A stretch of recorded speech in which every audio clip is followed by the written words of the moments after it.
આવતીકાલે 29 જૂનથી અમરનાથ યાત્રાનો પ્રારંભ થવા જઈ રહ્યો છે, જેના માટે રજીસ્ટ્રેશન શરૂ થઈ ગયું છે।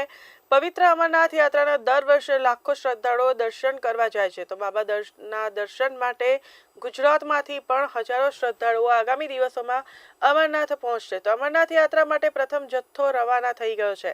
તો એલજી મનોજ સિન્હાએ જમ્મુમાં અમરનાથ યાત્રા બેઝ કેમ્પથી અમરનાથ યાત્રીઓની પ્રથમ બેચને લીલી ઝંડી બતાવી છે। તો બાબા બર્ફાનીના આવતીકાલે એટલે કે શનિવારથી દર્શન કરવા મળશે।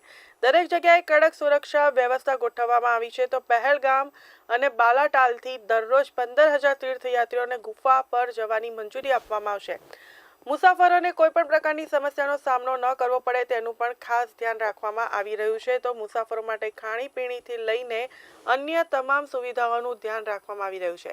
બેઝ કેમ્પમાં યાત્રીઓ માટે બેડથી લઈને તેમની સુરક્ષા સુધીની સંપૂર્ણ તૈયારીઓ કરવામાં આવી છે।